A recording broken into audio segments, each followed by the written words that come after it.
I've had my name mentioned, but if anybody didn't catch it, that's my name at the bottom here.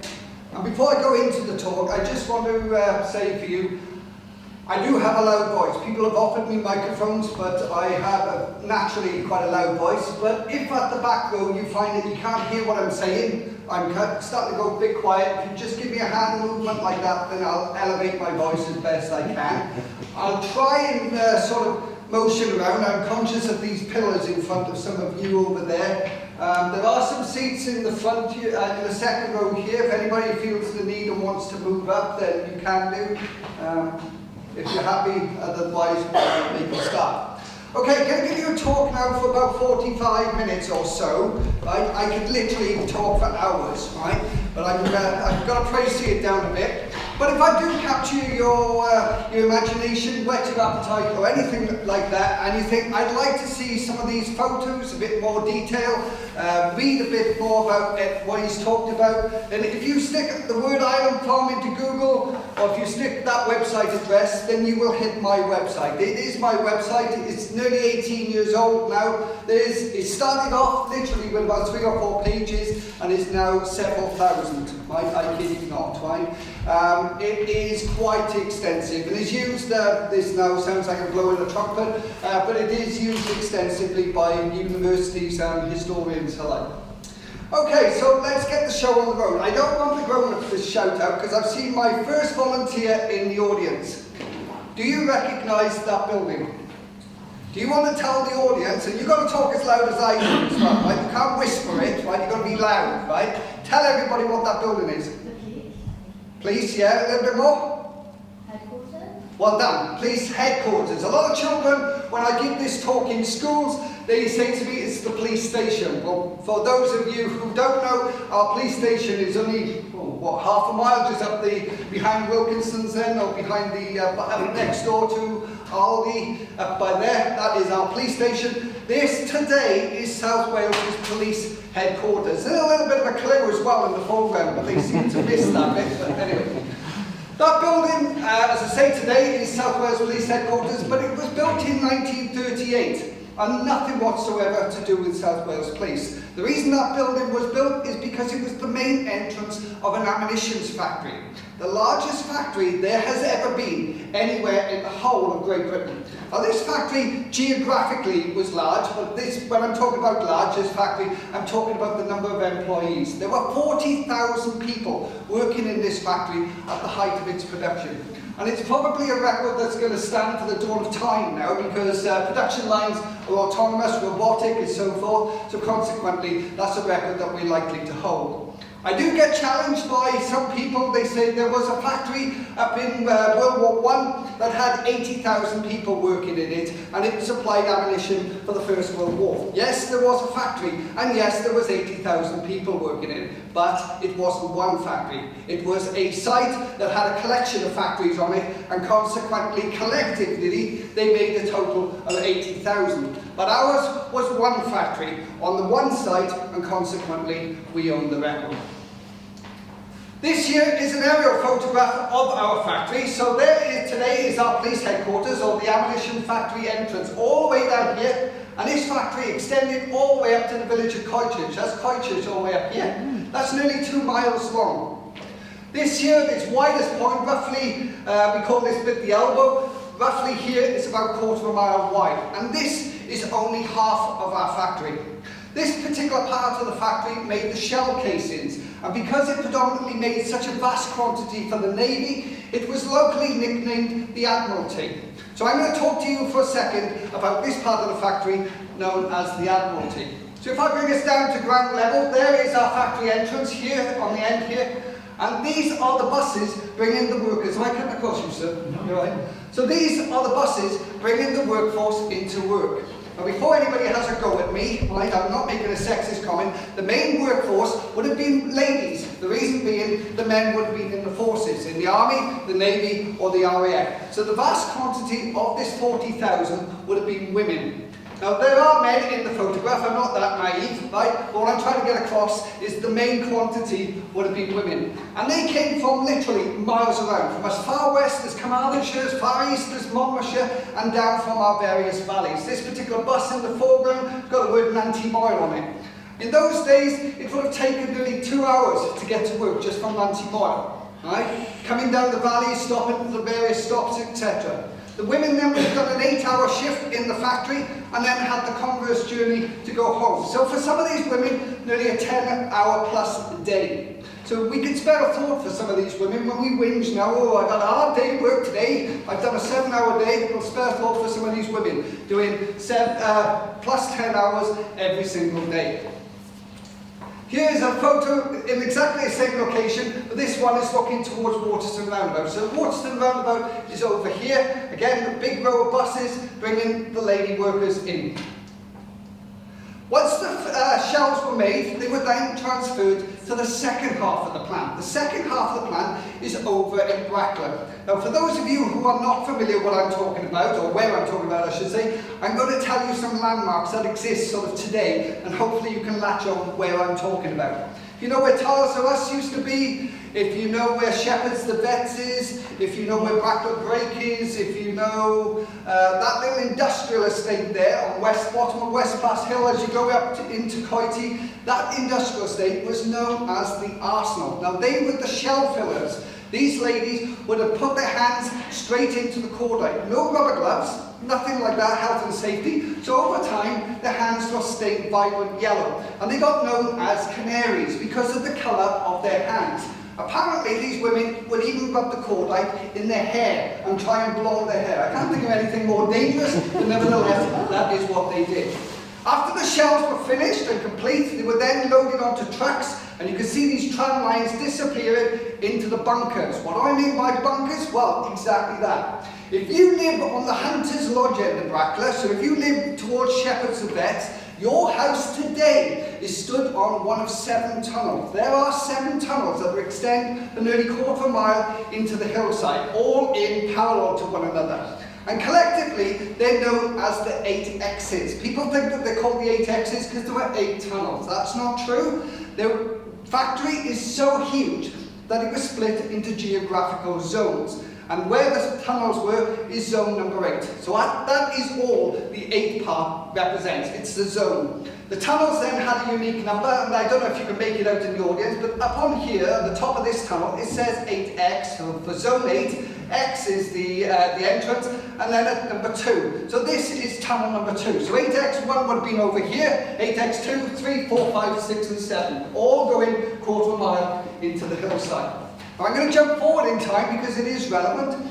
After the war was over, 2 of these tunnels had steel blast doors fitted to the front of them. An air filtration unit was installed and a self-contained electricity generator. The reason being, these were now nuclear bunkers for the Cold War. Anybody who had significance, whose life was worth preserving or protecting in the event of a nuclear attack, this is where they would have sought refuge. Apparently they could survive underground for just over a year.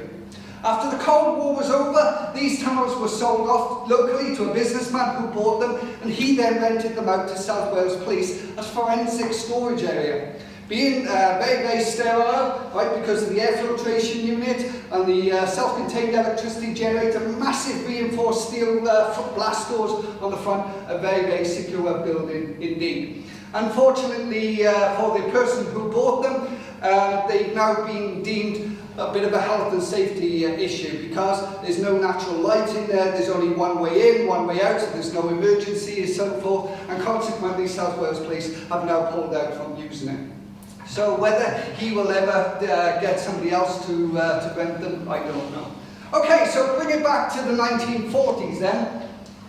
This is a photo of our canaries. I appreciate it's a black and white photo, so we can't see the colour of these ladies' hands, but there's every chance that these ladies, the canaries, would have had very yellow hands. This lady here, in the middle, she's putting the paint in the tips of the shells, and the lady here on the end is wiping off the excess paint. The shell tips would have been different colours. The colour would denote the firing piece. So if it was a shell that was intended for a battleship, or a shell intended for a tank, or an artillery piece, that type of thing, then each colour would represent what was going to fire it. I'm talking about a factory in Bridgend, supermassive, and you think, well, why didn't the Germans pay us a visit? They did. They took that photograph. That there is an aerial photograph of our factory. Here, down here, this white sort of shadow here is our Admiralty. So this is where the police headquarters is, roughly here, right? There is the village of Coiches over here.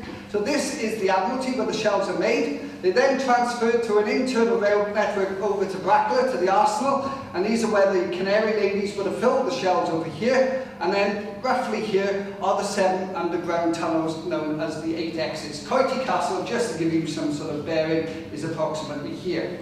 But what's interesting in this photograph is how much the Germans knew about us. They knew our town was called Bridgend because they wrote it on the top of the photo, Bridgend. They knew that that was an ammunition factory because that big German word up here, right, translates as ammunition factory. It's written here.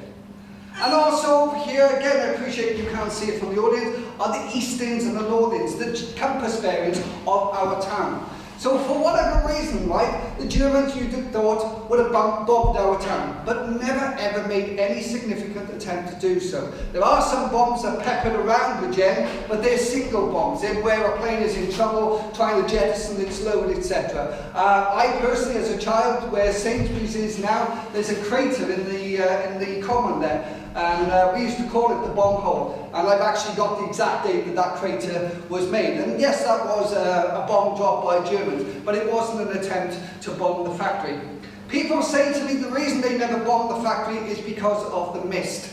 If you might have seen it yourself in the early spring and late autumn, if you drive around Waterton area, you will see that the area is covered by a low-lying mist. I see it for myself quite regularly, right? But why I refute that argument is we've got a very, very distinctive coastline, right? We've got the Ogwr River comes straight out to the sea, all the way up and runs through our town. So if you knew that that building, that factory existed and you wanted to take it out, you would have just lined up on the coastline, our distinctive coastline shape, followed the river even, you wouldn't have even had to follow it far, as the crow flies is only about half a mile or so into the middle of Bridgend. You could have just carpet bombed straight through it, right? But for whatever reason we don't know, they never ever made any attempt. I have also heard stories that Hitler had plans that when he invaded the place that he was going to use our factory for his own personal use then, right? I've heard that argument. I've also heard, well, the Luftwaffe, they bombed Swansea, they bombed Cardiff. It wouldn't have taken much effort to stick a couple on Bridgend as well. But for whatever reason, we don't know, they never did. So here I am now, stood in front of you, talking about an ammunition factory. And on your flyers or on your whatever you've read about tonight, you're thinking you've come to see all about a German prisoner of war camp. And you think, have I come to the wrong talk? No, you haven't, right? This is where Island Farm, the prisoner of war camp, used to be. Where that red outer line is here is where the camp used to be. But Island Farm was not built as a POW camp. Island Farm was built as a dormitory. The idea was it was supposed to be somewhere for the lady workers to stay. Rather than having to make the journey back and forth every single day, back and forth up to 90 Mile, down to Carmarthen, down to Monmouthshire, etc. The idea was that this was going to be a dormitory. But the idea didn't come along. The women preferred the bus journey. The bus journey for them was the highlight of their day. They'd have knitting competitions, so you could knit the longest scarf from the time you leave home to the time you get to the factory. They'd share recipes. Anybody who could make a decent meal in the 1940s with the heavily rationed, supplies was a culinary genius as far as I'm concerned. So they'd use things like, how you use sour milk to make scones, how you use stale bread to make bread and butter pudding, how you make jam, all sorts of different things. These ladies would have shared those ideas on the buses, and the buses became almost like a WI sort of organisation, and the women preferred that. That was the highlight of the day, to have a good offload, to have a good chin wag, that type of thing. So consequently, Island Farm was never ever used, right, by the lady workers, and it was sitting here pretty much brand spanking new, paint still drying on the walls. And that is until the Americans came into the war. The Americans in 1943 started to come over to Great Britain and needed somewhere to stay. They thought, well, you know, we can't put them all up in hotels and so forth. Where are we going to put them? And Island Farm is sitting here doing nothing. So that is exactly what happened. The Americans, all they had to do was to stick a bit of barbed wire fencing round, a couple of the odd guard towers and perhaps some exterior lighting, etc. But the place was ready to go. The Americans actually thought that this place had been purposely built for them because they couldn't believe it. They even had a football field in the middle of the camp. And the other reason that they thought the camp had been deliberately built for them is because of the division that stayed here. The 28th Infantry Division put their headquarters in Margam Park, and the Infantry Battalion, which is part of the division, were based at Island Farm. And the reason they thought that the camp had been built for them is because the Infantry Division fire these formidable weapons. That is a howitzer there, and there is one, a GI, loading a shell into the breech over here. Now, if you can appreciate, right, that you fire one of those guns, right, and you get the big bang of the shell being fired, right, you get the smoke, right, you get the smell of the cordite, the shell whistles through the air, it flies for probably closer on nearly a mile, right, it then hits the ground, there's a big explosion, there's more dust, there's more smell and so forth, right, and that's just one shell. You then amplify that by several guns, several shells or whatever, and after a while you start to annoy your neighbours, right, they don't like you. But the Americans, still convinced that Island Farm is built for them, took their guns down to the beaches. Our coastline is very, very close, so they put those guns onto the beach and fire straight out into the Bristol Channel. They put some floating targets out to sea, either a stationary one representing an object, or one moving, being pulled by a boat representing a moving tank or something like that, and then they would see how quick they could knock it out.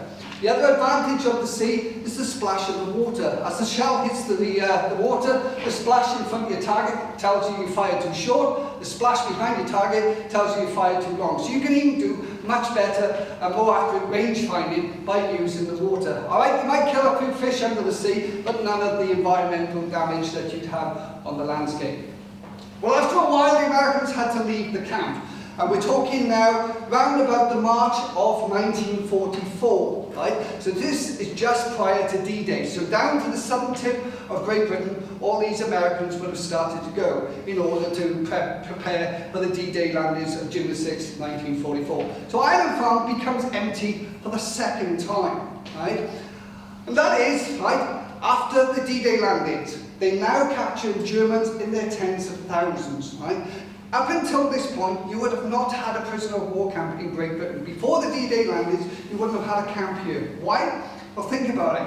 If you've got a prisoner of war camp in Great Britain, and you've got 2,000 Germans in there, all fired up, wanting to fight for Hitler and so forth, all you'd have to do is parachute it into Great Britain late at night, liberate a camp, give them a couple of boxes of weapons, and you've got your army already on UK shore. From this camp, you go to another camp, you liberate all the camps, and your army's here. The Germans wouldn't have had to have the equivalent of the D-Day landings or parachuting in if all their soldiers were already here. So it was just too dangerous to have POW camps in Great Britain prior to the D-Day landings. So all of these prisoners that would have been captured from being shot down from planes, those type of things, would have been shipped out to America and out to Canada, and some even went down to Australia. But after the D-Day landings, these Germans are now being captured literally in their tens of thousands. So POW camps start to spring up. Many places are requisitioned. Kempton Race Ground was requisitioned, football stadiums, country parks, those type of things. Anywhere where there's a big load of acreage of grass, they just ring-fence it off with a load of security wire, a couple of guards dotted around here and there, and those then became POW camps. But Island Farm was sitting here already with its barbed wire fencing and lighting and so forth, and consequently it was pretty much ready to go, right? So all they had to do was probably put a few more guard towers in, beef up the security a bit, and our camp is good. So that is what happened. In November of 1944, the first prisoners arrived at our railway station. Our camp now has got a very important number. It's called Island Farm Camp number 198. And the Germans got off the train in November 1944. They got off the train out onto the railway platform and were told, you've now got to march about 2 miles to the camp.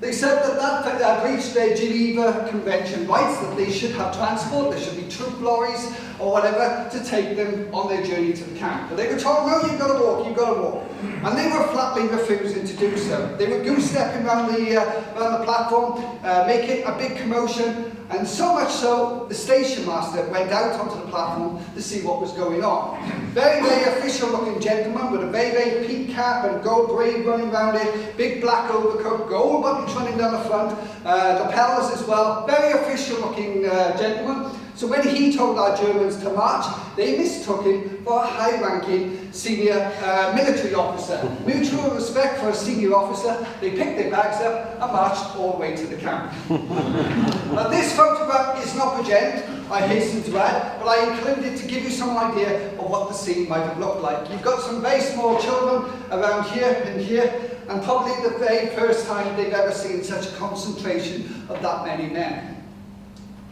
So what was life like in our camp? Camp number 198.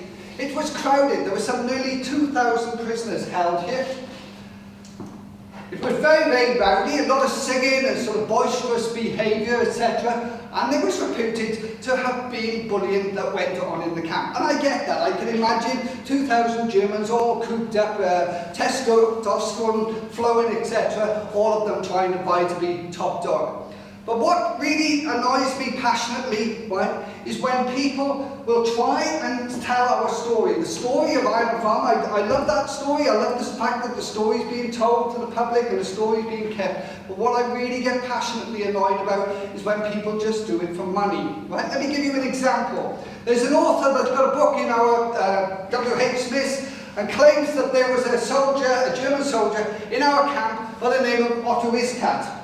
And Otto apparently was supposed to have signed a birthday card to Adolf Hitler that one of the Germans had made. But Otto refused to sign it. He wouldn't sign the birthday card. And so his fellow Germans dragged him out of his bed one night, dragged him up the shower block, stabbed him to death. Right? There is a whole page devoted to the gruesome demise of Otto. Right? This is what I'm talking about. 10 minutes of effort this took me. In the registrar's office in Bridgend, I went and there is his death certificate. He died on the 26th of January 1945 at Iron Farm POW camp. His name, Otto Iskat. He's male, he's 50 years old. He's a construction engineer, come back to that in a minute. And here's his cause of death. He had high blood pressure and he died of a heart attack. So where did this page in this book come from, right? That was all about Otto refusing to sign a birthday card, right? You see the date there, 26th of January 1945. Adolf Hitler's birthday's in April.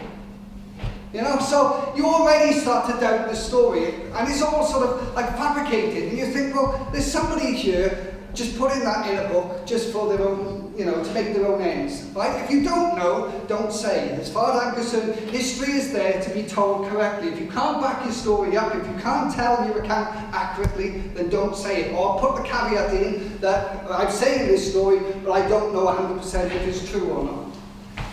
Anyway, this here is Otto Iskat. This is, the family contacted me as a result of his name on my website, and they said this is our grandfather here. And yes, he was a construction engineer. His death certificate told me that anyway. But Otto had vast quantities of slave labour at his disposal. He would literally work these slaves to death. So these would have been Jews or captured prisoners, etc., or from countries that the Germans had conquered. And he put them to work building these type of things. This is a submarine pen, a U-boat pen, right, in the western coast of France. The roof of that building is reinforced with steel girders and reinforced concrete. It's over 12 feet thick. Right? Despite numerous attempts by the Allies to cave that building in, barely a bomb would go through it. Consequently, that building still stands today and is used by the French Navy. The bombs apparently were literally just bouncing off the roof. Something else that Otto constructed or used his slave labour to construct, this here is a gun emplacement on the North Atlantic War. So this is what our Allied forces would have faced on D-Day. There's the American GI here stood on the gun barrel, and you can see that he's absolutely dwarfed by it. One gun alone, that photo, you imagine a whole barrage of those all along the coastline. A very, very formidable thing to face on that morning. So as we know, Otto died in the camp, and here is a photograph of his grave. He was buried in Cemetery Road initially, and the grandchildren told me that their grandmother heard about her husband's death with a small letter and this photograph. So this is how her husband was buried initially, and then after the war his body was exhumed and he was reburied in Cannock Chase War Cemetery, which is where he lies today. Here it says Otto is Cat. Another example of people, again, fabricating the story, right? This particular author reckons that our Germans, right, who came in November of 1944. So while I'm running through this story, perhaps you want to do a bit of maths, right? They came in November 1944, and our Germans escaped in the March of 1945. I'm going to go on to the escape later. But if you want to just run the maths through your head, November 1944 to March 1945, this author reckons that the Germans built a shaft 18 feet down. 18 feet is the height, well, probably the height of this ceiling, right? If not higher. There then was supposed to be in a room 6 feet, or at least 5 or 6 feet, because that's the average height of a man at the bottom. There then is supposed to have been a tunnel 60 feet and under the wire. So in the space of 4 or 5 months, for those of you who've done the maths, right, our Germans supposedly undertook that feat of German engineering. All of that is a complete and utter load of rubbish, right? It wasn't 18 feet down, right? There is no vertical shaft. It goes down in a sort of C shape, only down about 4 feet, out 30 feet and under the wire. So there is no shaft, there is no room, and there is no 60-foot tunnel. But that is in the book, and you'll pay for the privilege of reading that. But there are some facts that the author gets right. They're quite well known, and I'm going to share them with you. The Germans lit their tunnel. They took lighting and ran it down into the tunnel, so their tunnel was lit during the evenings. If as a child you try to read a book under the bed covers late at night with a torch, you will recall how it soon gets very, very hot and very stuffy, very humid. And that would have happened for our Germans when they were digging the tunnel out and on the night of the escape. So to overcome that, they got the milk tins. Milk was powdered like coffee mate. They cut the top of the tin off and the bottom of the tin off to make a hollow tube. They then would have pushed a series of these together to make like a drain pipe effect, ran that down into the tunnel. There then would have been a prisoner up on a bunk up here, and his job would have been to wind a little propeller type device over and over, trying to waft some cold air down the tin cans and into the tunnel. I'm not sure how effective it would have been, but nevertheless, that's what they tried to do. How did our Germans stop the tunnel from collapsing? Rather ingeniously. All of the bunks in all of the rooms in the camp were made of timber, right? They were triple-decker bunk beds, not your double-deckers, they were triple-deckers, right? And they were all made of timber. What the Germans did, they cut equal lengths of wood off the bunk beds. All of the bunks went down, nobody noticed, but that's what they used for the side walls of the tunnel to hold the side walls. They then would have taken some mattress boards out from underneath the mattresses here and there, and they put those there between the two props to shore the roof of the tunnel up. How can I be so confident about all of this then? How do I know that this author is making so much rubbish? Well, I took that photograph. That is the tunnel still standing 70 years later. Vorsprung Dirk Technic with German engineering. There's our bed legs here and here, and these are the mattress boards running away into the distance. But before I move the slide on, let me draw your attention to the side walls of the tunnel. Look at the colour of them. That's not a trick of the lighting, that is the colour of the ground underneath the camp. Ynys pottery is only about half a mile or a mile away from our camp. Very, very old and historic pottery. So the ground below Fferm is one vibrant orange, and secondly is very, very clay. And that's going to give the Germans a bit of a headache, because when they dig the soil out from this tunnel, what are they going to do with it? Where can they hide it? The usual technique is to flush it down the toilets, right? Or try and sort of dissolve it down the drains. It's made of clay. Right? So it won't dissolve, it won't disintegrate. They thought, well, perhaps we can mix it in the flour base. Can't. It's orange, so that'll give the game away. So what are they going to do with the soil? Very, very ingenious. Inside of the hut number 9, the very hut that they're going to escape from, they made a false wall. They went to the theatre. There was a theatre still in the camp, left over from the American days. So they got some plasterboard, and they ran the plasterboard from this wall here, across to this post here, and back in a sort of L shape. They then made a little false vent up here, and as the soil came out from below ground, they squish it up into a clay ball, take the vent out from the top corner, and push the clay ball into the void. The clay balls then rose up and up and up and up, completely concealed in that cavity there. The Germans never ever let on where their soil had been hidden. They were probably thinking, this is such a brilliant idea, this is absolute genius, this is, right? That if we got enough room, we can make another tunnel, we can build a second tunnel, and we can put the soil in this hiding place.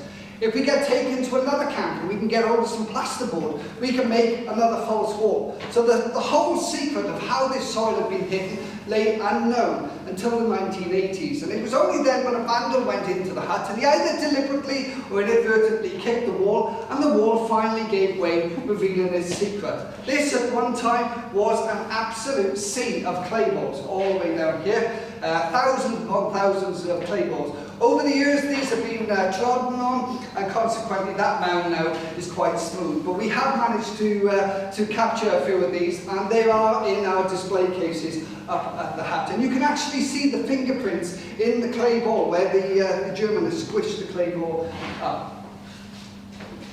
Okay, so here now is the hut number 9. So that's the hut that our Germans were escaping from, and round here were the other huts. But this hut over here is probably the most isolated of the camp, and possibly why the Germans would have used it. It also was very close to the wire. Where the tree line is here is where the edge of the camp was, because this diamond-shaped field here was not part of the camp. This was owned by a chap, a farmer by the name of Garfield Davis. On the day of the escape, right, so the Germans are going to escape in the night time, but on the day of the escape, Garfield decides he's going to plough his field. He drives his tractor into the bottom gate down here, and he starts driving up the tree line all the way up to here. And as he gets close to the corner, he couldn't believe it. He said there were Germans absolutely running from all directions, he said, all lining up against the wire. And he said, I thought to myself, well, why are these Germans taking such a big interest in my tractor? And then he thought to himself, well, perhaps some of these Germans come from industrial cities. Perhaps they've never seen a tractor. They could hear the machinery going, and are quite interested to find out what's going on. So anyway, Garfield then thought, well, I know, I'll put on a bit of a show for these Germans. I'll try and make their lives a bit more entertaining. So when he got his tractor up to the top corner here, he turned around, and he went back down, and he went up and down this field, trying to be as professional and meticulous as he could be. But when he got over to this side of the field, he happened to look round, and there was barely a German watching him. And he thought to himself, I should have taken more note of that. Why, when I was over here, the Germans were paying me big interest, I get over to here, and they pretty much, within a matter of an hour or so, completely lost interest. Well, the reason being, he found out the next morning. The Germans' escape tunnel came out into his field. The Germans weren't concerned about his ploughing, they were concerned about the weight of his tractor. His tractor could have driven over the top of the tunnel, the sheer weight of it could have caused the tunnel to collapse and stop the escape from happening. Well, thankfully for them, that didn't happen, and so the escape is on. The escape then. It began around 10 o'clock on Saturday the 10th of March 1945.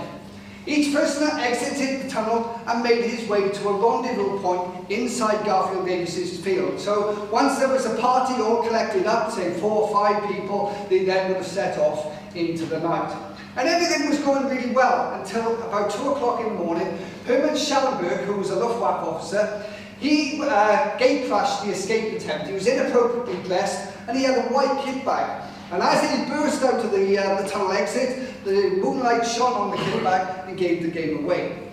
Herman was challenged to stop by a guard in one of the towers, and he refused to, so the guard shot him. He didn't kill Herman, but nevertheless Herman had to go to our old Bridgend General Hospital for gunshot wound treatment. And there was a gentleman once sat in my audience, and he said to me that I was only a small boy, but I was in the hospital when they rushed him in, he said. I've never seen anything like it. He said it was absolute carnage, chaos. He said there were police running everywhere and soldiers running everywhere and so forth. But Herman survived the shooting. I'm going to play you a sound clip now. So this would have been played on the wirelesses. We couldn't say radio. It's got to be played on the wireless. You just bear with me a second. I'm going to try and get this going.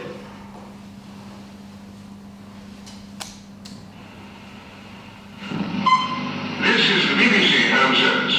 Here's the midnight news for today, Sunday the 11th of March. And this is our reading it. 70 Germans escaped from a prisoner of war camp at Bridgend last night. So far, 23 have been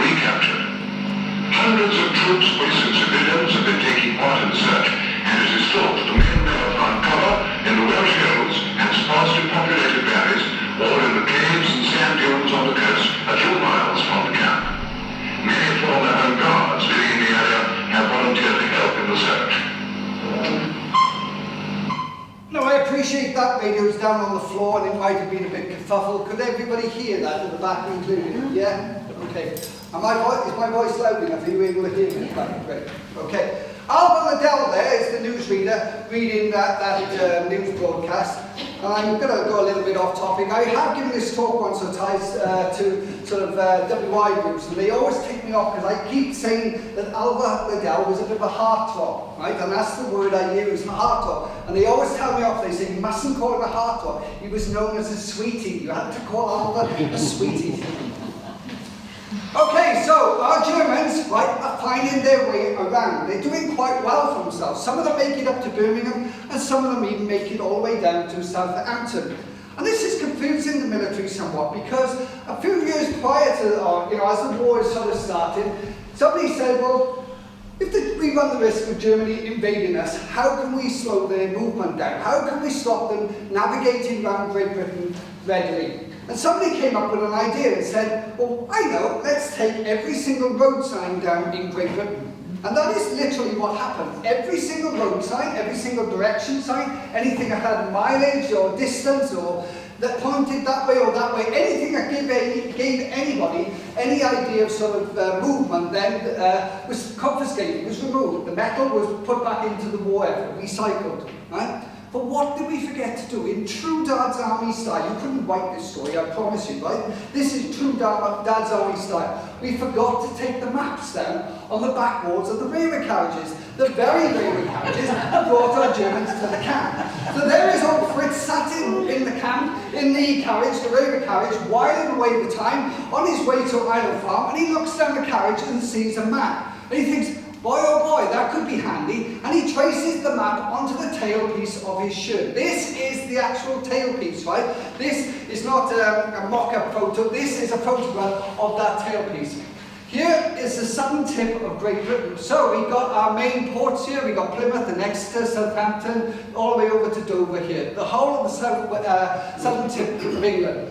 Over here is the French coastline, the Normandy coastline, etc. Right? So this German is thinking, right, if I want to get back to Germany, all the way over here, I need to find my way to a port. I need to know the names of those ports. So that is what I've got on my map. And you might look at that map and you think, good God, how the hell could anybody use that map?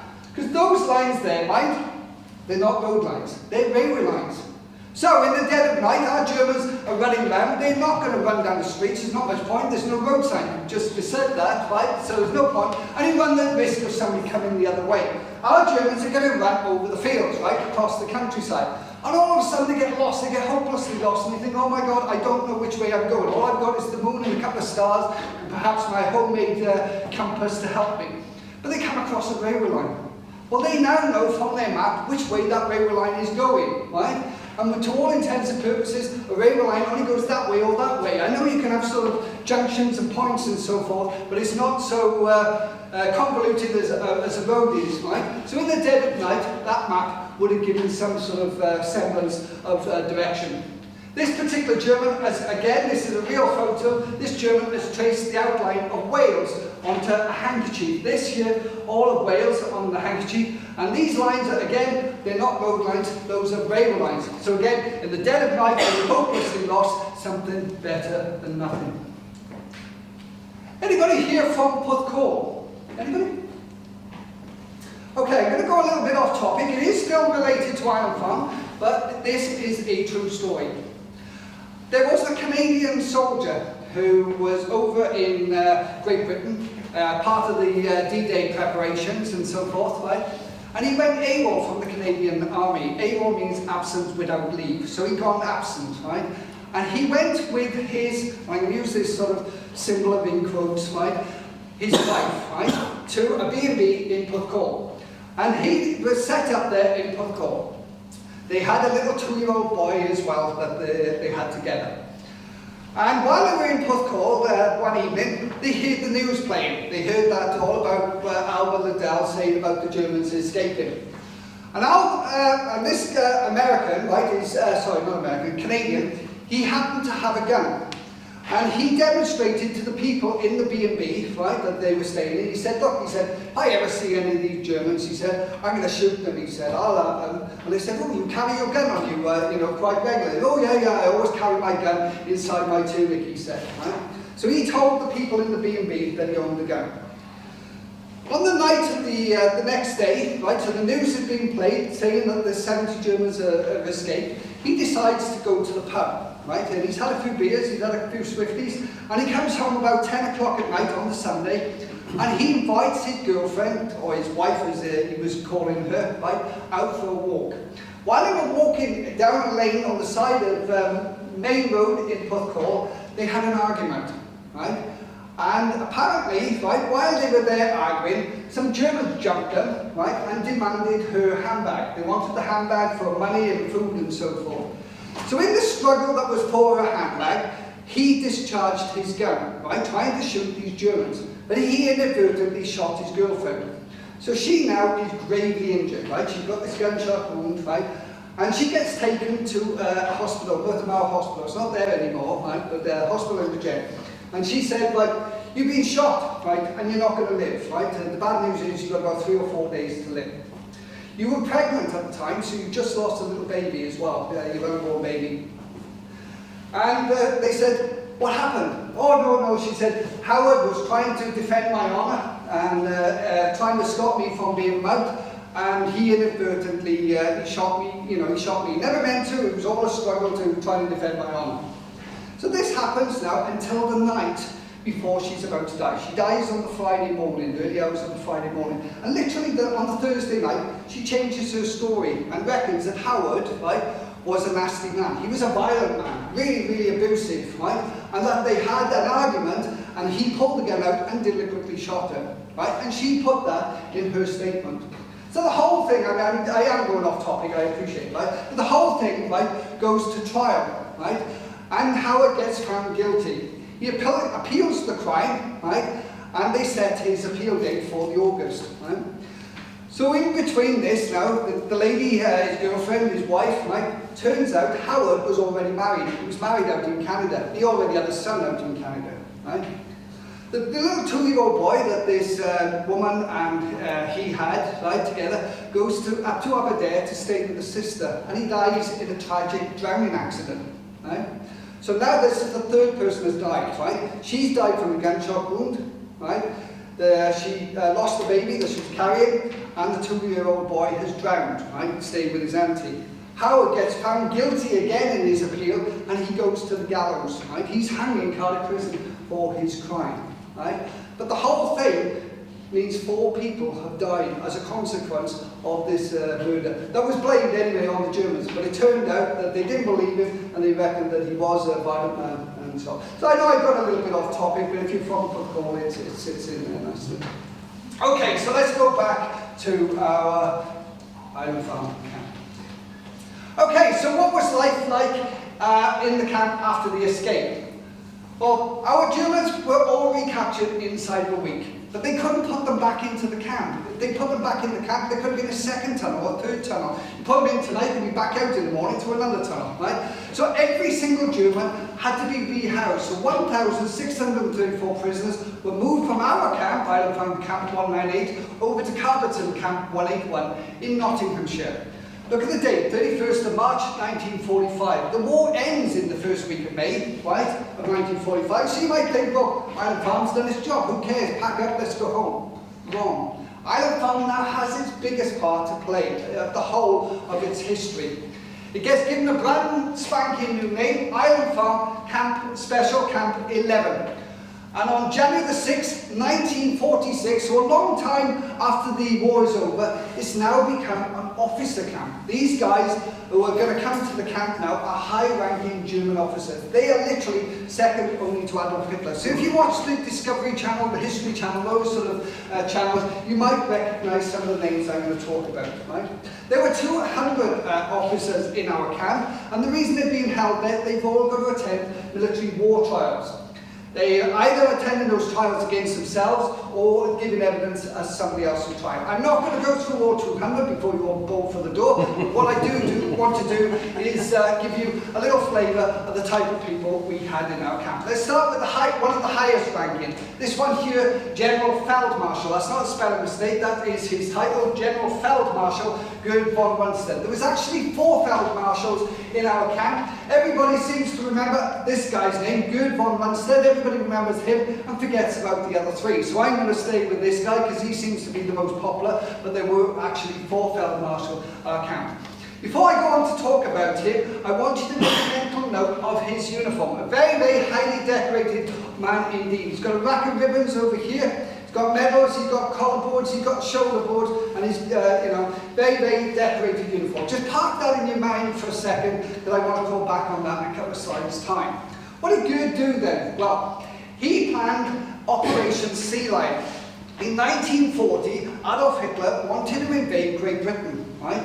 But he said, well, before we can invade Great Britain, I need to knock out the RAF. He said, if I start sailing my ships over to Great Britain to invade, they're going to blow me out of the water. So let's knock out the RAF first. And that is what the Battle of Britain is all about. This is the Germans trying to defeat our Air Force, and then he'll have open sesame in from the sea. And the plan for that invasion was called Operation Sea Lion, and that is the man credited with having come up with that plan. Well, after the Battle of Britain was thwarted, Adolf Hitler then switched his attention to the Russian front, so consequently giving us a respite. So Gerd had to find a new job to do, and that was to defend the Holland and the Belgian coastline. He then later controlled the Ardennes, but he lost a very strategic bridge called the Rhyfel Bridge in the March of 1945, and Adolf Hitler was so incensed that he lost that bridge that he instantly sacked him. Didn't really matter because he was captured by the Americans on the 1st of May 1945, so pretty much almost right at the edge of the war. This is Gerd von Rundstedt here. There is our Feldmarshal on our railway station platform here in Bridgend. That guy there, with the surname of Strauss, he is an interpreter, so he does German to English translation. And this guy here, I'm not making this up, his surname is Darling. So this is Colonel Darling. Hello, Darling. So this is Colonel Darling. He is our camp commandant, and he did the German to English translations between the 2 officers. And this is Gerd inside our camp. There he is all the way over here.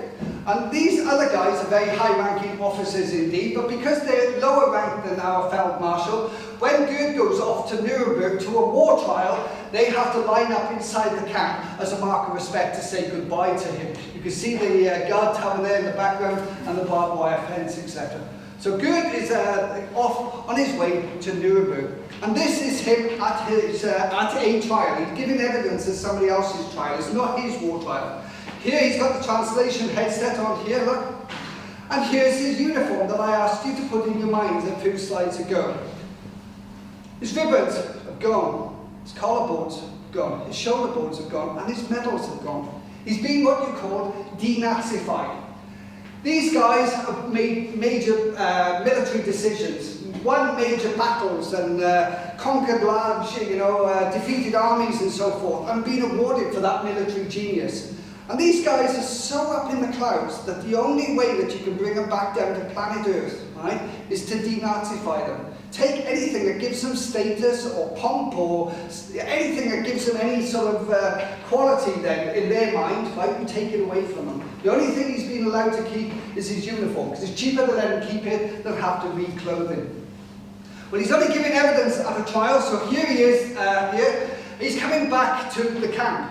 There he is there, there's Gerd von Rundstedt here. Quite a frail elderly man walking with 2 walking sticks here. This guy here is a high-ranking officer in his own right. This chap's name is Blumenfrith.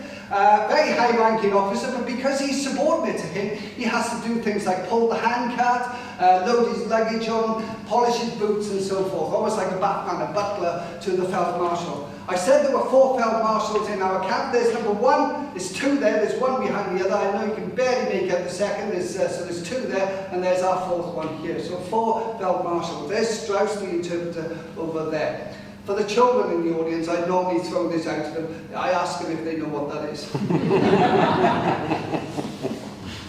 Okay, so we've had a Feldmarshal. This one is an SS officer, very, very high-ranking SS officer, Hermann Behrens.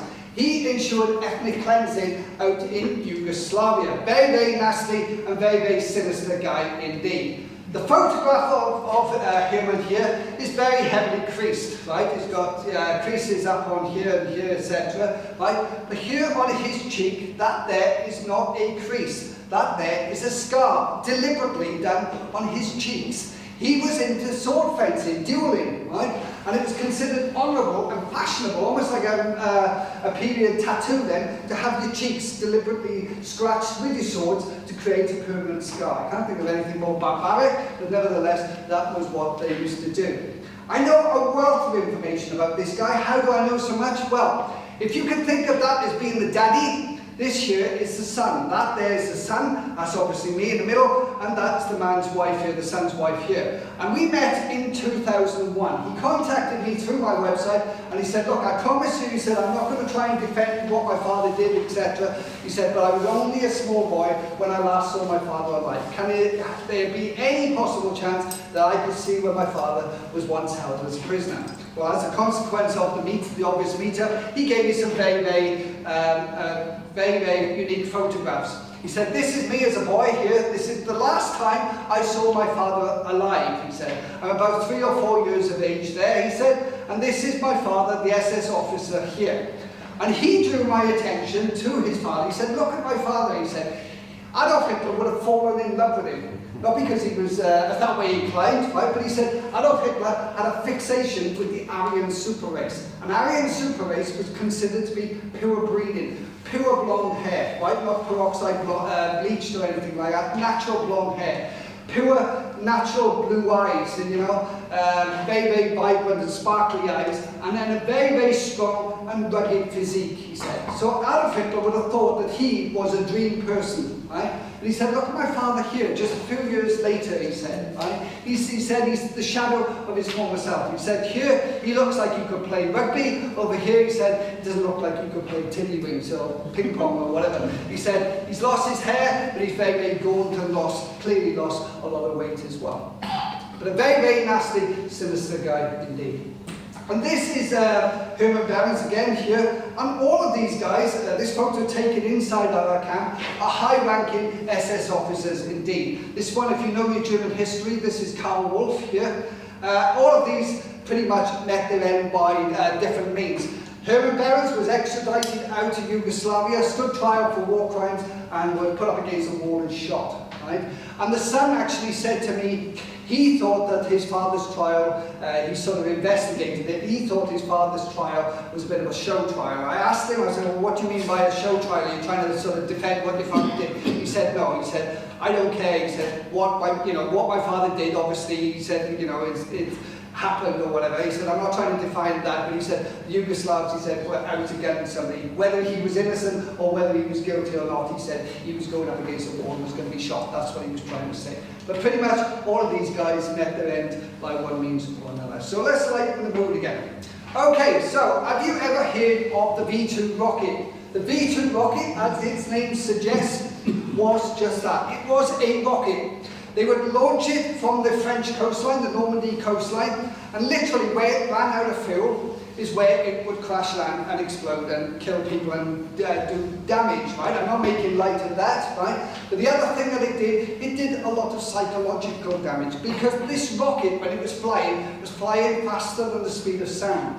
There wasn't a single plane in anybody's air force anywhere in the world that could have shot this rocket down. Once it was maxed out, it was going to its destination. And this guy here is a scientist who is credited with having invented it, Dr. Walter Robert Dornberger. This one here, Werner von Braun, is also his sidekick. They are both scientists. Werner von Braun wasn't a dial farm, but Dornberger was. And when the Americans got wind of these two guys, there were no war crimes trials for either of these. They got squirreled out to America and put to work on the Apollo space program that saw the first man land on the moon. So when it suits, there aren't any more trials for these type of guys. Okay, this one's got a very, very fanciful name, right? This one here is a tank commander, General de Panzertrooper tank commander, and here's his name, Frühling von Senger und Ottoin. Imagine trying to call him in for his tea as a child. Anyway, there is von Senger here, and there is Adolf Hitler here. And Don Senga, he was a commander around the Monte Cassino part of Italy. Monte Cassino was a very, very old and historic abbey up on the hillside. And the Allied forces thought that Senga was breaching the Geneva Convention and using a historic monument to house military hardware. Right? That was breach of Geneva Convention rights. So they were so convinced that that's what he was doing that they called it an air raid. And in a matter of a few minutes, they absolutely smashed the abbey to smithereens. Well, after the war was over, there was a big inquiry, and it turned out that Senga wasn't in the abbey. He was nowhere near it, right? And hadn't got, therefore, any military hardware in it. Consequently, the Americans are now guilty of war crimes because they deliberately bombed an historic monument. Consequently, the Americans had to foot the bill and rebuild the abbey and put it back to its former glory. Okay, the last one I finish on, this one here, Vice Admiral Friedrich Hofmeier. This one's a naval captain. He, again, has been denazified. He's not got any ribbons or medals or anything here. The braid on his sleeves, that's part of the stitching, so short of cutting the sleeves off, you can't remove that. But I'm rather surprised that he's managed to retain his cap there. He's got his cap all the way down there. This, again, taken inside the camp. We're not really sure which hat he stood outside, but nevertheless, it's inside the camp. He was a commander of the battle cruiser the Scharnhorst, for those who know German history, and when he lost the Scharnhorst, he went on to become the commandant of the Channel Island of Guernsey. Guernsey and the rest of the Channel Islands are, nearer to France than they are to the UK, so they were never ever defended by the British, and consequently the Germans occupied them for pretty much the entire war. So the only part of Great Britain, or the only part of UK soil that was ever successfully invaded by the Germans. And I include this particular slide because had we lost the Battle of Britain, had Operation Sea Lion been put into effect and the Germans therefore walked onto our shores, this is how our streets of Cardiff, Swansea, Bridgend could have looked a lot different. Lloyd's Bank up there. Alright, this is St. Peter's Port in Guernsey, but I give you that slide just to give you an idea of how the scene of around here could have looked a whole lot different. Under the Geneva Convention, in the May of 1948, any prisoner that you've got, your time is now up. You've got to set them free. So if they've stood them on trial and you found them guilty of war crimes and you've decided you're going to hang them or shoot them or incarcerate them or whatever, right, that's fine. But anybody who's not been through that process, they're now a free man. Automatically, under the Geneva Convention of May 1948, these guys are now free to go. The only people who wouldn't do this were the Russians. They kept their prisoners, often in very, very barbaric and sinister conditions, pretty much often until the day they died. But in the May of 1948, our camp doors, gates opened and closed for the very last time. When you go inside our hut, there are drawings that our Germans drew on the walls. This one is known to us as Monica. We're not really sure who Monica was, but her name is written up here, Monica. We don't know if she was a pin-up of that era or whether she was one of the Germans' sweethearts or whatever. This guy here, he's known to us as the Porridge Man. I know you can't probably read it from the audience, but written on this bucket that he's got in his hand, it says P-O-W, Porridge. He was drawn as a bit of a joke at the expense of the guards. Why was he a joke? Well, remember that false wall I told you about, the one that the Germans hid their soil behind? The Germans didn't have any nuts or bolts or brackets or anything to hold the wall together. So what they did is they brewed up a real gloop-like consistency of porridge, and that is what held the wall. And I told you it was only in the 1980s when the Vandal kicked the wall that the wall finally gave way. So it must have been one heck of a brew of porridge indeed. I'm now going to play you a clip, and I appreciate it's getting a little bit warm in here, and you're probably feeling a bit restless and wondering how much longer it's going to go on for. But nevertheless, I want to show you how I was fortunate to take that photo inside the tunnel. In 2013, Countryfile, program Countryfile, came into the camp. Oh, I just realised we haven't got volume in here, have we? We haven't got volume, right? Okay, but what I will do is I will play you the video, right? It will play, right? Oh, is it coming to the laptop? Excavations are going well. The tunnel is still there. Rev Exton, who's been studying the site for 12 years, is itching to get in and have a look. It's going to be an exciting moment for you, is that? Oh, absolutely. I've waited all my life for a moment like this.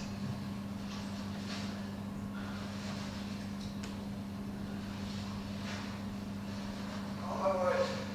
It's the first time he's ever seen inside. Can you hear that back? Is that what you expected? No, speechless. Must feel good, don't you think, Dan? That is German technology for you. From the Second World War, isn't it? But now, it's Nick's turn. It's time for the lasers. I'm going to go down the hole. David, you can pass me the laser scanner once I'm in position. The scanner fires invisible lasers up the tunnel. And before long, the first images are coming together. That is pretty impressive, isn't it? Because the way the scanner operates, there's no darkness, and we can see absolutely everything in the tunnel, so you can see the detail of those pit props and every single little stone. And then right at the back, you can see where a bit of the roof has come down. But it does tantalise me, it seems to continue. So any trace of a second tunnel? There's just one tunnel. It does curve around a bit to the right at the end. Brett's search for another tunnel will have to continue. So this is just more preliminary data, isn't it, Nick? So I look forward to seeing the finished product. And a couple of days later, the final 3D model is ready. And here it is now, exclusively on Gwersyll. The tunnel reveals its secrets in great detail. For the first time since those 70 men scrambled through it in 1945 and made history in the Welsh Great Escape.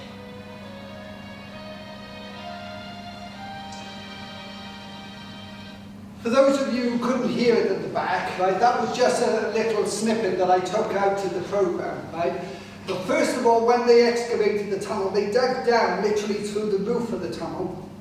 You weren't obviously allowed to crawl up the tunnel or anything like that. All I could do was sit, lower myself into the hole and take a photo looking up the tunnel. They then put like a sand sled, and it had a laser equipment on it. And what the laser did is it could see into the dark. It wasn't disturbed by any of the lack of lighting or anything down the tunnel. It was like infrared or ultraviolet or whatever, and shone down the tunnel. So he was able to then, on the computer, and that's what he was showing you, that 3D representation of how the tunnel actually looked, right?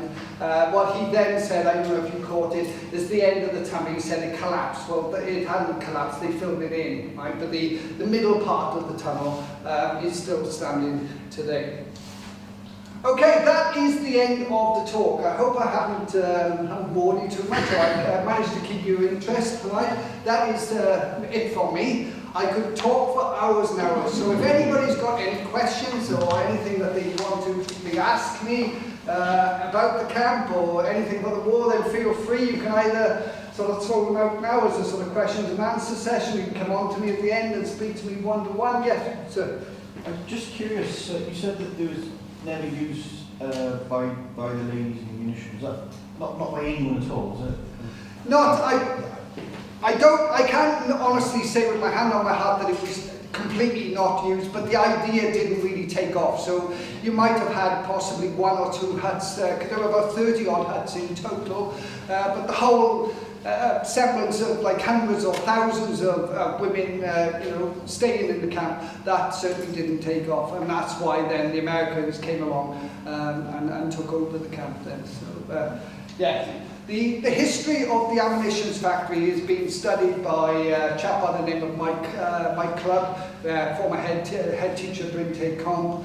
There are a couple of websites out there that tell the story. I tend not to stray onto that story very much because I've got enough to do doing Island Farm. Right? So I just tell the bit at the beginning to give you the idea that it is relevant.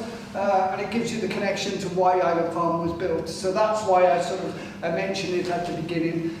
Some people say, well, why do you take up so much time of that? But it is part of the story of the camp, so that's why I included it. Right? But there's obviously lots more that other people can tell you about the ordnance factory. Yes, sir. Why is only hut 9 left? Where, Watty? Why is that hut the only one left now? Very good question. In 1993, what was Ogwr Borough Council then? It's now the Bridgend County Borough Council. They deemed that the land of the camp, which they owned, and all the buildings, etc., the huts have been standing there since the 1940s and never intended to stand for that length of time. They were in a bad state, they were overgrown and so forth. But this was quite packer land, this was good quality land, So they thought that they would knock all the camp down, but keep hut 9, so to answer your question, because of the escape and the story about the escape and the fact the They didn't they knew that the tunnel went from there, but they didn't know that if the tunnel was still standing. They didn't know if it had collapsed because it had never been surveyed or anything like that. But they held Hut 9 back purely because of the escape. And it's the largest POW escape. I should have mentioned that. The 70 Germans that got out makes it the largest escape from any POW camp in Great Britain. So another record that Bridgend is fortunate to. But so that's the only reason why that hut was kept. It's a Grade 2 listed building, so it has to stand. There has been challenges, I won't go off topic too much, but there was a former leader of what was Bridgend County Borough Council, Jeff Jones, who wanted to pull, don't go there, who wanted to pull the hut down, right? But when you list the building, so say you list the house, and you say John Lennon or Paul McCartney was born in that house, I'm now going to list that house. And then after a while you find out that John Lennon never ever lived in that house. You can delist it and knock it down. Well, you can't ever say that the Germans were never in Island Farm, and you can't ever say that there was an escape tunnel. So the very fact of delisting it, he couldn't achieve, you know, because it was proven that it did happen. So consequently, he lost that battle. Yes, sir. When they were escaping from the Germans, did they have any ID on them? You know, like in the Great Escape, they're all making parties and God knows what else. Yeah. They had food, and they did have sort of basic things like compasses and stuff like that. But they didn't have ID cards that would... No, didn't have it. We weren't of that sort of nature. You know, Europe with the Germans was heavy with documents and stuff like that. But because we were an island, you know, we didn't have that necessity then for formal ID. There's lots of little stories that some of the Germans, apparently 2 of the Germans boarded a bus. They saw a bus coming down the street, they flagged it down, they got on the bus, but they didn't realise that the bus was taking workers to the coal mines. And obviously a coal mining community, all the men knew one another, and then all of a sudden 2 blokes get on the bus, they don't talk to one another, and you know, they whisper and so forth, and apparently the bus driver recognised them, and you know the potential of them being escapees, and drove them straight to the police station. Pushing the car or something. That's another story. If people want me to carry on, I can keep going, right? I will tell this story because it's quite a good one, right? I know this one firsthand, right? So I'm going to give you bits of this that I've had from the horse's mouth, so to speak. There were 4 Germans, right, that escaped, right? A chap by the name of Steffi Eilhart was one of them, right? He was a Luftwaffe pilot, right? So on their way to the camp, when they were walking down to the camp, the route that they took was down Court Road, so you've got Station Hill and Court Road leading up to the train station, down Court Road, up Norton Street, down Merthyr Mawr Road, so past an old church, the church with the spire, right? And as they passed the church there, over on the right, and it's still there today, is Rhyfel surgery, right? And there was a car there. Now, a car is, what's so good about a car? But the car was a luxury item during the Second World War because of heavy fuel rationing, right? So they spotted this car there, and they thought, right, if we ever escape, we're going to hope that that car is still there. So on the night of the escape, he said they went running down the road, they followed the spire to get their bearings. It's the only church in Bridgend, you know, the one with the spire. They could see it in the moonlight, ran up the road, and lo and behold, the car was there, right? So they thought, rather than crank the engine over directly outside the doctor's house, right, they thought, we better move this down Merthyr Mawr Road. So they start pushing the car now down Merthyr Mawr Road. And all of a sudden, some guards that are going to the camp, right, start coming the other way. So Steffi said to the other 3, he said, look, you get in the car. He said, I got a pretty good German English ability. So he said, leave everything to me. So all of a sudden, these guards came up to Steffi and they said to him, right, what's going on here, type of thing. And he said, oh, we're Norwegians. He said, we're working in Bridgend. He said, we're having a spot of trouble with our car. He said, like, you know. And the guards apparently said, get in, we'll give you a push, right? So guards from our camp, right, actually got our Germans off and running. They got hopelessly lost because, as I told you, all the road signs had been taken down, but they made it as far as the Forest of Dean, blatantly in the Forest of Dean, right, just by Gloucester. They then went across country and boarded a train, but unfortunately for them, the train was going north, not south, right? So they ended up in Castle Bromwich, just outside Birmingham. Steffi was a Luftwaffe pilot, so what they did is they put themselves in the bushes in this field, and Steffi went off to a nearby aerodrome. He spotted a plane, he said, that was on the periphery of the aerodrome, and what they were going to do is try and break through the wire, right, and get into this plane. And Steffi was then going to fly the plane with a dipped wing formation, right, and dipped wing means you offer no threat to anybody, right. It's an internationally sort of recognised way of flying. And they were going to fly either back to France or whatever, or they were going to fly to Southern Ireland being neutral. So anyway, that was all on the cards, but by this time it was breaking daylight. And there was a herd of cows in the field that they were hiding in, right? And this herd of cows were dairy cows. And they saw the men in the bushes and thought they were the farmers. So the cows are there swarming around these Germans now, thinking, oh, here's the farmer. The farmer's back in his yard wondering where his herd is gone, right? So he goes out to investigate, sees the four of them hidden in the bushes, because it's all over the news and so forth. He knew what was going on, and he apprehended them. And that story is true because Steffi told that. He appears in a 2004 documentary called The Welsh Great Escape that was filmed obviously in Bridgend. He came back over to Bridgend to take part in that documentary, and I had the privilege of interviewing him after the filming finished. So that's how I know that story. Any more questions? How did the POWs hide the entrance to the tunnel while they were constructing it from the guards? Underneath the bed, right, it was literally underneath the bunk bed, but on the wall inside that very hut, right, so you've got the tunnel, the square at the entrance of the tunnel is no bigger than that tile kicking off, right, it's tiny, right, but then they had the bunk over the top, and then in the wall there, drawn on the wall, literally the eye-line height, are two very, very sort of, I've got to use the words carefully in this sort of scantily clad ladies, right, in a reclining sort of pose. And the reason that they were drawn at that eye-line level is as the guards come in to do a room search, their eyes are drawn away from the floor up to, ooh, that's nice, ooh, look at that. And it's a distraction picture, drawn at that eye level. Cunning. They used to do all sorts of little ploys as well. They, apparently during the day they would collect chip-ins off the floor. Little tiny little chip-ins, and they put them in their pocket, and then late at night, in the middle of the night, you'd open one of the windows of the hut and they'd flicker. And as the stone flew through the air, if you caught the barbed wire fence, it would go ding, ding, right? And they thought that there was somebody snipping the wires. And then all the searchlights would come on and they'd be, running around and so forth. And after a while they'd say, oh Christ, they're mucking about. If you keep doing it, you get like this cry wolf sort of scenario where they think, oh, we've got to go and check just in case, The other thing they do is make paper aeroplanes and then just throw them over the fence, right? And the guards then would have to go running to find them in case there were covert messages on them, right? And they were just, little glider planes, right? They'd get pepper and sprinkle the pepper along the barbed wire fence. So when the guard dogs come along and sniff it, that makes the dog sneeze. Little sort of, boisterous things like that. Any? Yes, sir.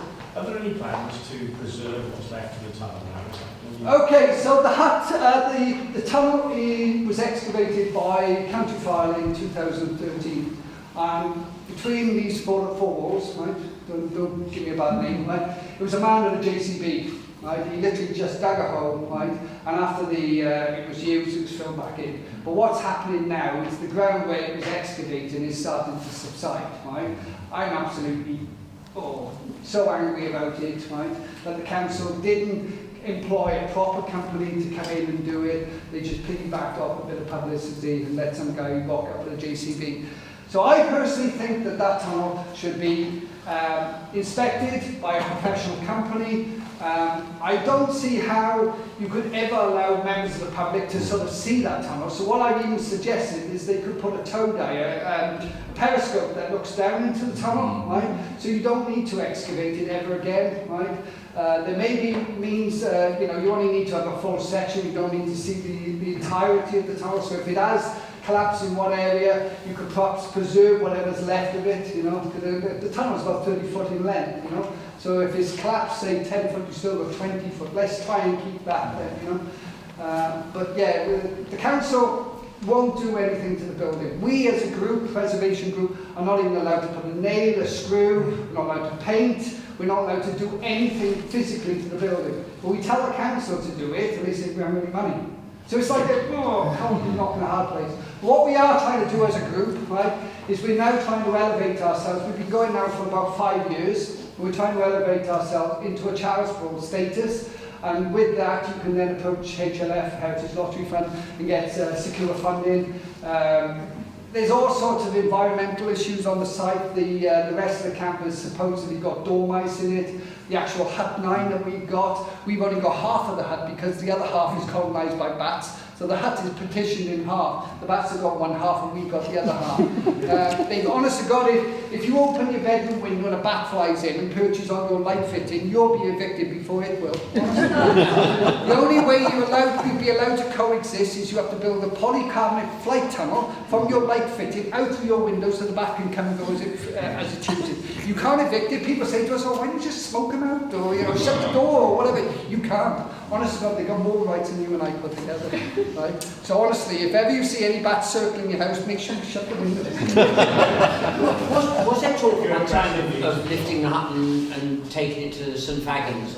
That has been put on the table, but obviously the tunnel would spoil that, of that. I don't really think it would happen because St Fagans represents Welsh history. I know Hut 9 is Welsh history, don't get me wrong, but it's more about glorifying things that are Welsh, whereas the camp is more sort of things that are German. Does that make sense? So I'm not sure whether St Fagans would buy the idea.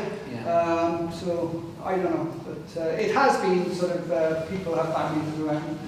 Personally, I don't think they'd ever buy it. Yes, sir. Is there a group in Germany giving talks on the Great Escape? Just talking we're talking about this. Like the German audiences, wherever. Very, very, very good question. I don't know, because in all the years I've been doing the website, so I'm now in my 18th year, right? I get more contacts from America than anywhere else anywhere else in the world. The Americans love it.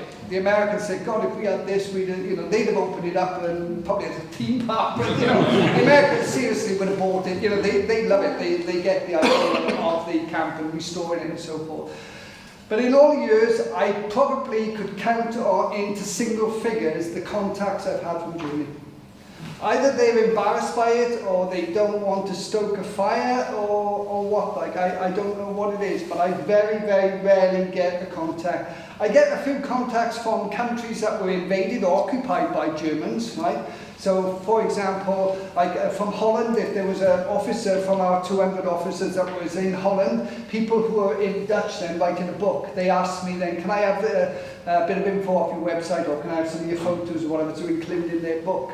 But as I said, I could count less than 10 then, right, contacts from Germany. So I would be rather surprised to answer your question, whether the Germans are doing talks on Colit. Probably puts them in a bit of a bad light at the minute. I don't know. I don't know. Brett, what was it that started your interest in all of this?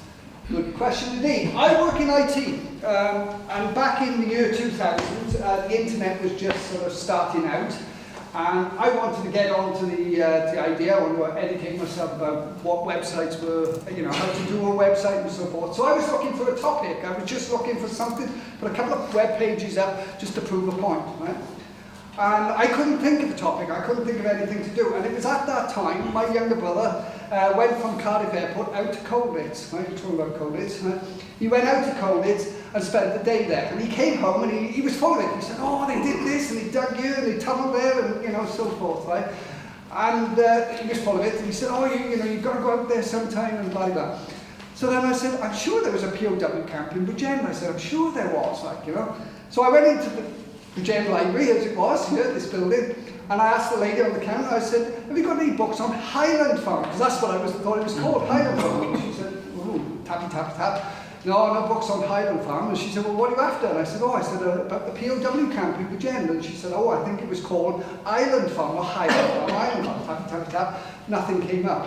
So then that planted the seed. I thought, that's a travesty, we had this POW camp. So I just started the basic story that I didn't really know, if truth be told. I just literally put a couple of pages up. And blow me, by the power of the internet, over time people started hitting the website. You put a Google search in, it hits the website, boom, and it just escalated. And even now, 18 years on, I was telling Tracy earlier, or Brent, wasn't it, that my to-do list, right, the topics that I've got to research, never ever shrinks. It just goes, it goes and goes. People will give me, literally this week, right, somebody gave me his parents' father-in-law passed away. They were having a house clearing. He came across letters that had been sent from a guard in the camp to his girlfriend, right? And I've got to, so I got to read all these letters now and sort of, you know, put them up onto the website and so forth. So yeah, the story never ever, you know, it never ends. Like, you know, it's constant. Like I could make it a full-time job now. There's that much information about. The only tragedy is the people that you want to talk to are getting less. Obviously, as time moves on, these memories are being lost now, you know, and it's, you know, quite sad. So I try to tell everybody, look, if you've got a grandparent or a great-grandparent or whatever who's got any connection with the camp or knows anything of, you know, got photos or whatever, please tell me. Because what happens is people, when those people pass away, there's house clearance, and people don't realise what they are. It's just a box of old photos, and they throw them in the bin. They, you know, no, nobody's going to want these. You know, and to me they're priceless. You know, so. Anybody else? No? Well, I hope I've entertained you for your evening. Thank you.